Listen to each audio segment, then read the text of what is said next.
हाँ दोस्तों, हमें पता है कि हम इंटरनेट पर दिखाई गई हर चीज पर विश्वास नहीं करते, लेकिन हमारी टेक्स्ट बुक्स का क्या, जो हमें बचपन से रटाई जा रही है। जी हाँ दोस्तों, बचपन से रटी रटाई चीजें भी कभी कभार गलत साबित हो जाती हैं। फिर चाहे वो ग्रेट वॉल ऑफ चाइना का स्पेस से दिखना हो या फिर जीनियस अल्बर्ट आइंस्टीन का स्कूल में मैथ में फेल हो जाना। इसलिए दोस्तों, दिल थाम कर बैठिए, क्योंकि आज हम आपको उन झूठ के बारे में बताने वाले हैं जिन्हें आप सदियों से सच मानते आ रहे हैं। और अंत में जो सच्चाई हमने आपके सामने रखी है ना, उसे जानकर आप हंसी से लोटपोट हो जाएंगे। दोस्तों, अगर हम आपसे पूछें कि इजिप्ट में बना पिरामिड किसने बनाया था, तो हमें पता आप यही जवाब देंगे कि इजिप्ट में रहने वाले मजदूरों ने मेहनत करके इस पिरामिड को तैयार किया था। लेकिन हम आपके भ्रम को तोड़ते हुए ये कहना चाहते हैं कि बिल्कुल भी सच नहीं है। असल में इस पिरामिड को बनाने वाले ज्यादातर लोग मजदूर थे ही नहीं।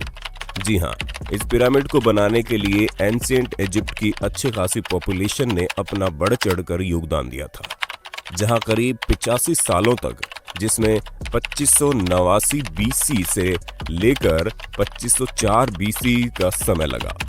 और इतने समय के अंतराल में इजिप्ट के रहने वाले लोगों ने अपना खून पसीना करके इस पिरामिड को तैयार किया था, ताकि वो अपने नेशनल आइकॉन को खड़ा कर सके। ऐसे में जो लोग इतने बड़े बड़े पत्थरों को नहीं उठा सकते थे, उन्होंने यहाँ पर काम करने वाले लोगों के लिए खाना, रहने और बाकी चीजों की व्यवस्था की। यानी कि हर इंसान ने अपने लेवल का काम किया, जिसमें कुछ लोग सिक्योरिटी के लिए काम करते थे, तो कुछ लोग भारी भरकम पत्थरों को जुटाने के लिए दूर दराज इलाकों में चले जाते थे, ताकि वो अपने नेशनल आइकॉन को खड़ा कर सके। ऐसे में दोस्तों, उनकी मेहनत रंग लाई और ये पिरामिड वाकई में दुनिया भर में जाना जाता है। चलिए दोस्तों, अब आपके सबसे फेवरेट माइकल जैक्सन की बात करते हैं, क्योंकि इस बात से कोई इनकार नहीं कर सकता कि माइकल जैक्सन ने पॉप म्यूजिक में एक अलग ही मुकाम हासिल किया था, जहां ये सिंगर के साथ साथ एक बेहतरीन डांसर भी थे और इनके डांस मूव तो वाकई माशाल्लाह थे। ऐसे में उनका मून वॉक करने का जो स्टाइल था, वो लोगों में बड़ा फेमस हुआ। पर अफसोस दोस्तों, आपको जानकर हैरानी होगी कि इस मून वॉक को माइकल जैक्सन ने इवेंट नहीं किया था। हालांकि उन्होंने इसे सबसे पहले 1983 में परफॉर्म किया था। पर दोस्तों, असल में माइकल जैक्सन ने ये मून वॉक कैस्पर कैंडिडेट और कूली जैक्सन से सीखा था, जिन्होंने 1970 में इसे परफॉर्म कर दिया था। वहीं मार्शल मार्कियो ने भी इस मून वॉक को माइकल जैक्सन से पहले परफॉर्म कर दिया था, और इन सभी लोगों से पहले बिल बैले नाम के टैप डांसर ने भी इसे परफॉर्म किया था। ऐसे में ये बता पाना मुश्किल है कि इस मून वॉक को किसने इन्वेंट किया, लेकिन वो शख्स माइकल जैक्सन तो नहीं है। अब आप एक और सिर घुमा देने वाली बात सुनिए, क्योंकि आप लोगों ने कार्बन डेटिंग का नाम तो सुना ही होगा। अरे नहीं दोस्तों, ये टिंडर में राइट लेफ्ट स्वाइप करने वाली डेटिंग नहीं है, बल्कि एक ऐसा मेथड है जिसके जरिए एटमॉस्फेयर में कार्बन डाइऑक्साइड के चेंज होने पर चीजों की असली उम्र बताई जा सकती है। ऐसे में आर्कियोलॉजिस्ट कार्बन डेटिंग का इस्तेमाल करके ये पता लगाते हैं कि उनके द्वारा खोजी गई चीजें कितनी पुरानी है, और इसी वजह से हम भी आपको जितनी भी चीजों की जानकारी देते हैं, उनकी उम्र कार्बन डेटिंग के हिसाब से ही होती है। और विलर्ड लिबी नाम के जिस प्रोफेसर ने कार्बन डेट्स का पता लगाया था, और इस काम के लिए उन्हें नोबेल प्राइज भी मिला था। लेकिन दोस्तों, दिल थाम लीजिए, क्योंकि हम आपको बता दें कि कार्बन डेटिंग के जरिए चीजों की असली उम्र पता लगाना बहुत मुश्किल है। और ऐसा इसलिए क्योंकि हर जगह का एटमॉस्फेयर अलग अलग तरीके से चेंज होता है। हालांकि कुछ हद तक चीजें सही जा सकती है, लेकिन अब आप खुद सोचिए कि दो प्लांट हो, जिनमें से एक अमेरिका में हो और एक ग्रीनलैंड में, तो जाहिर सी बात है कि टेम्परेचर इफेक्ट की वजह से दोनों की ग्रोथ में काफी डिफरेंस आएगा। इसी तरह से कार्बन डेटिंग का भी हिसाब किताब है। अब चलिए दोस्तों, आपको एक और मिथ बस्टर स्टोरी सुनाते हैं, जो किसी और की नहीं बल्कि लॉक नेस मॉन्स्टर की फेक फोटो स्टोरी है। जी हाँ दोस्तों, जहाँ इस मॉन्स्टर की फोटो को न्यूज़पेपर में दिखाकर लोगों को हैरान करने में कोई कसर नहीं छोड़ी गई थी, और कई सारे लोग तो इस बात पर विश्वास भी कर बैठे थे कि सालों पहले गायब हो चुका ये क्रिएचर अब वापस से तहलका मचाने आ गया है। ऐसे में दोस्तों, लॉक नेस को स्कॉटलैंड में देखे जाने की बात कही गई। इस तस्वीर को सबसे पहले रॉबर्ट केनेथ विल्सन ने 1934 में लोगों के सामने रखा, और करीब 60 सालों तक इनकी ली गई इस तस्वीर को सच्चा समझा जा रहा था। लेकिन वो कहते हैं ना कि झूठ के दिन 4, सच चले 1000 साल। हाँ दोस्तों, हमें पता है हमारी बनाई गई कहावत उतनी अच्छी नहीं है, लेकिन इस जगह पर बिल्कुल फिट बैठती है, क्योंकि 1994 में ये बात लोगों के सामने आ गई कि लॉक नेस मॉन्स्टर का जो शेप उस तस्वीर में था वो कुछ और नहीं बल्कि एक टॉय सबमरीन थी, जिसे पानी में इस तरह डाला गया था कि वो उस क्रिएचर की तरह दिखाई दे। और ऐसा मर्म्यूडेक नाम के जर्नलिस्ट ने किया था ताकि वो अपने न्यूज़पेपर से बदला ले सके, क्योंकि उनके न्यूज़पेपर ने लॉक नेस मॉन्स्टर के बारे में छापने की वजह से उन्हें बातें सुना दी थी। और इसी वजह से उन्होंने इतनी बड़ी कहानी रची जिसके चंगुल में दुनिया करीब 60 सालों तक थी। दोस्तों, जब आप दुनिया के अजूबों के बारे में सोचते होंगे तो आपके दिमाग में सबसे पहले क्या आता होगा? माचू पिच्चू, ताजमहल या ग्रेट वॉल ऑफ चाइना? लेकिन बाकी सबका तो ठीक है, लेकिन ग्रेट वॉल ऑफ चाइना के बारे में हम आपको बता दें ये इतना भी ग्रेट नहीं है कि स्पेस से दिखने लग जाए। जी हाँ दोस्तों, क्योंकि सच्चाई तो ये है कि ये इतना बड़ा भी नहीं है कि इसे हमारे एटमॉस्फेयर के बाहर किसी भी जगह से देखा जा सके, फिर चाहे वो मून ही क्यों ना हो, जो हमारे सबसे करीब है। और ये हम अपने मन से नहीं कह रहे, बल्कि खुद नासा ने इस बात को साबित किया है। हालांकि भले ही 21,196 किलोमीटर लंबी हो, लेकिन अगर हम इसकी चौड़ाई की बात करें तो ये बॉटम से मात्र 20 फुट चौड़ी है और टॉप से केवल 16 फुट चौड़ी है।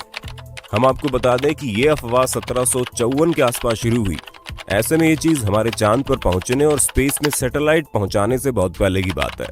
तो ये सिवाय अफवाह के और कुछ नहीं है। अब भले ही हर साल यहाँ पर करोड़ों की संख्या में लोग आते हो, लेकिन अफसोस वो चाइना की जिस दीवार पर खड़े होते हैं वो स्पेस से तो नहीं दिखती। चलिए दोस्तों, चाइना से आप हमें ये बता दो कि दुनिया भर में तहलका मचाने वाला कोरोना वायरस चाइना की किस जगह पर सबसे पहले फैला था?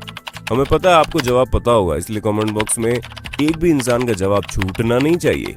वैसे दोस्तों, जब कभी भी आप वाइकिंग्स के बारे में सोचते होंगे तो आपके दिमाग में सबसे पहले चीज क्या आती होगी?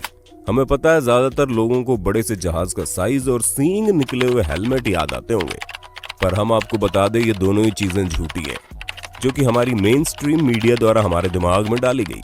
असल में कई सारे हिस्टोरियंस को वाइकिंग्स के समय के टूल्स मिले हैं, जिनमें से एक भी हेलमेट ऐसा नहीं मिला जिसमें सींग लगे हों।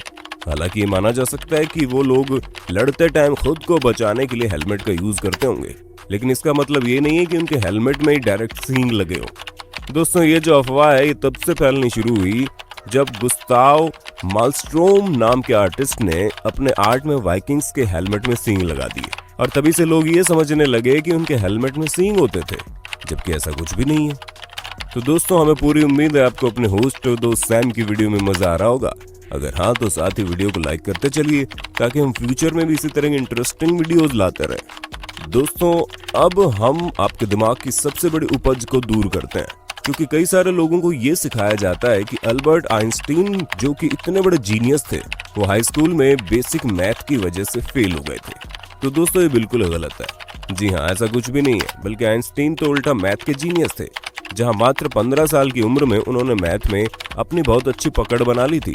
अब दोस्तों, जाहिर सी बात है, जो शख्स फिजिक्स की दुनिया में इतनी बड़ी उपलब्धियां पाया हो, उसे बेसिक मैथ ना आती हो, वो भी हाई स्कूल के समय में, ये चीज थोड़ी सी खटकती है।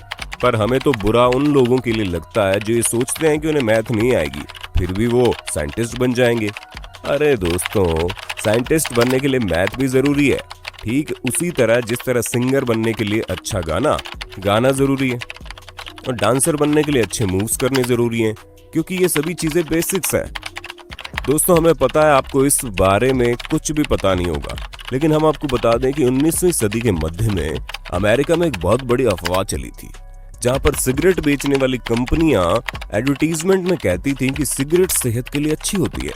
जी हाँ दोस्तों, हैरान मत होइए, एक्चुअल में ऐसा होता था क्योंकि कुछ कंपनियां ये तक कहती थी कि डेंटिस्ट खुद लोगों को सिगरेट पीने की सलाह देते हैं और ये सेहत के लिए बहुत अच्छी होती हैं, जिससे टेंशन वगैरह भी कम होता है। और इस तरह के कई सारे एड कैंपेन उस समय चल रहे थे, जिसकी वजह से अमेरिका के करीब 45% लोग सिगरेट की लत लगा चुके थे। हालांकि अभी भी अमेरिका में सिगरेट पीने वालों की कोई कमी नहीं है, लेकिन उस समय पूरे 45% लोग सिगरेट पीते थे, यानी कि करीब 7 करोड़ लोग तो केवल सिगरेट ही पिया करते थे।